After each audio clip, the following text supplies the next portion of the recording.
はい、皆さんこんにちは。今回はこちらジャパンカップ用の5連マシン、前回テスト走行をさせてそこまでいい走りではなかったんですが、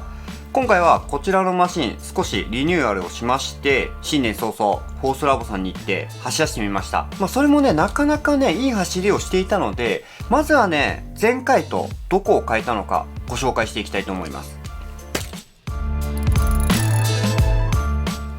前回から変えたところは大きく2つ。まずはビスの引っかかり防止、キャッチャーで作り直しました。こんな感じで、ここの部分はコースのフェンスがこうやってね、入ってしまったので、入らないように、この間に来るように取り付けてあります。フロント側はもうビスがね、引っかからないようにしました。こんな感じで、この一軸の軸が立っているキャッチャーを乗せて、これとね、一体もので作ってあります。それ以外の変更点は特になくて、付け加えたのが、ここ、ロングナット取り付けています。これはね、こんな感じで、ローラー、17mm のプラローラーが取り付けられるようにしました。これは豆模型さんの方を参考にして、僕の周りでもやってる人がいて、結構いいよっていうことだったんで、一応ね、付けれるようにしたんですが、今回の走行では外して走行させています。これ付けなくてもね、乾燥したっていうのが大きな理由なんですが、多分ね、あった方が乾燥率は高いと思います。その理由は豆模型さんの動画で見ていただければなと思います。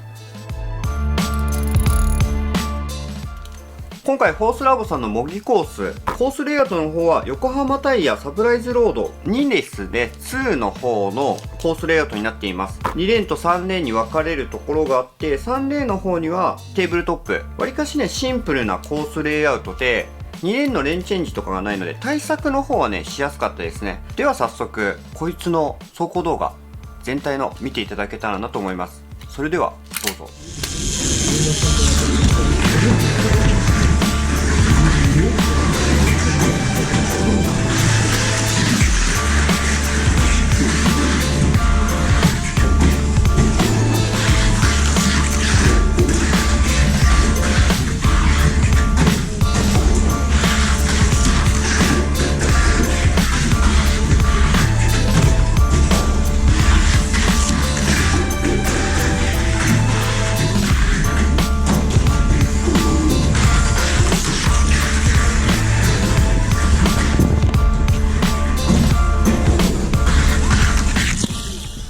はい、こんな感じで1レーンからスタートすると、だいたいタイムの方が32秒前半ぐらい、それぐらいでね、安定的に走ってくれました。ということでね、前回も大変だったところ見ていきたいと思います。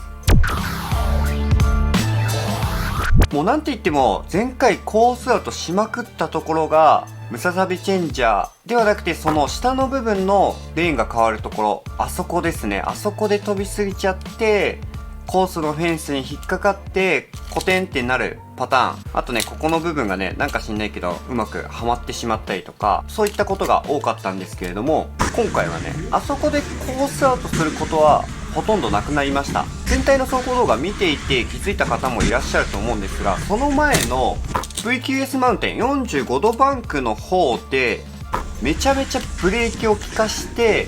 レーンチェンジに向かうスピードっていうのを落としてみました。ブレーキセッティングはね、こんな感じで、フロントはね、どっちかというと3レーンのテーブルトップ、あれに合わせて圧縮したピンクブレーキを貼っているんですが、リア側はこんな感じで、もうブレーキの厚さをとにかく厚めにしてみました。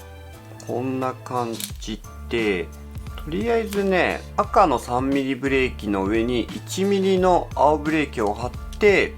上手で隠してみました。これでなるべくリア側をバンクに行った時に浮かして減速させる。そして下りの方も浮かして減速させる。こうするとそんなに飛ばなくなるので、ムササビチェンジャーの下のレーンチェンジする部分、あそこはね、問題なくクリアすることができました。ただ VQS マウンテンの速度はかなり落ちてしまいます。この辺の多分微調整っていうのが難しい部分だなと思いました。もうちょいね、薄くしたりとか、タミ手を剥がしたりとか、まだまだね、このリアブレーキの調整の方は甘いので、次行った時はね、この辺りももう少しね、改善したいかなと思います。そしてムササビチェンジャー、あれがね今回は鬼門でしたね。理由は先ほど見ていただいた全体の走行動画は1レーンからスタートなんで、ムササビチェンジャーに到達するのが最後のレーンとなります。なので電圧をネオジャンプ、その前にマシンの今セッティングですね。モーターの方はだいたい35000回転のマッハダッシュモーター、そしてギア比は3.7 対1のハイスピード EX ギア、タイヤ径は 23mm ですね。確かちょっと忘れちゃいましたけど、こんな感じのセッティングでスピードの方は出るんですけれども、出しすぎるとムササビチェンジャーで飛んでいく。1レーンスタートだとネオチャンプ 2.8 ぐらいだったらムササビチェンジャーに到達するときには電圧が落ちていて速度も落ちているのでクリアできるんですけれども、多分 2.8V で5レーンからスタートしたら飛んでいきますね。だいたい5レーンスタートだと 2.5 ぐらいまで落とさないとムササビチェンジャーをクリアすることができないので、このレーンによっても難しいですよね。実際にジャパンカップ出るんだったら5レーンスタートっていうこともあり得るので、5レーンに合わせたセッティングに変えていかなきゃなと思います。タイム自体は出るんですが、レースとなるとね、その辺の不安要素っていうのも払拭したいかなと。そうなってくるとマッハダッシュじゃなくてハイパーの4対1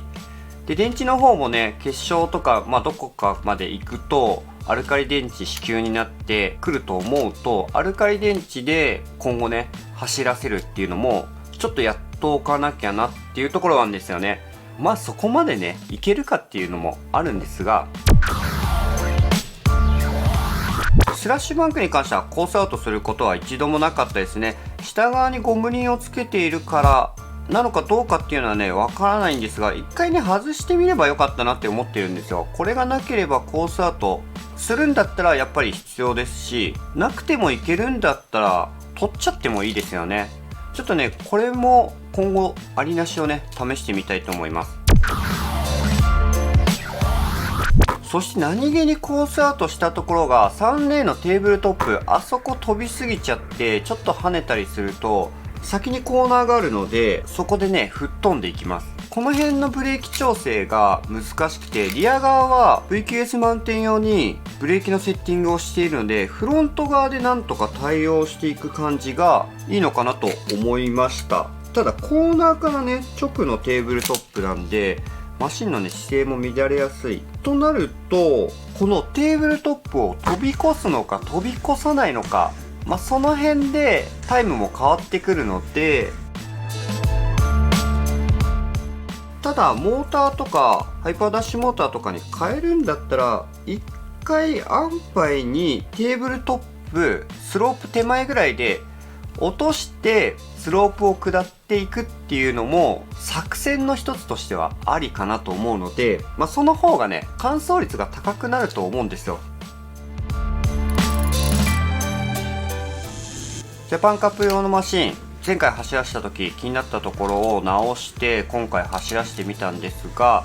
ジャパンカップ参戦となると現状のマシンセッティングでは不安が残る部分があるので、安牌に完走できるセッティングに今後変えていきたいかなと思います。どれぐらいスピード出したらね完走できるのかっていうのも見たかったので、そんな感じで出せるだけのものをやってみたんですが、あとはここからちょうどいいところにセッティングし直せたらだと思うんですが、そのさじ加減難しそうですよね。今考えてるのはギア比はね 3.7 対1でいいかなって思って、モーターをハイパーダッシュモータープロで、あとはこの辺マッハダッシュモーターに合わせてブレーキセッティングをしているので、この辺のブレーキを変更して5レーンスタートでも新品のアルカリ電池だったらムササビチェンジャーがクリアできるセッティングにできたらなと思っています。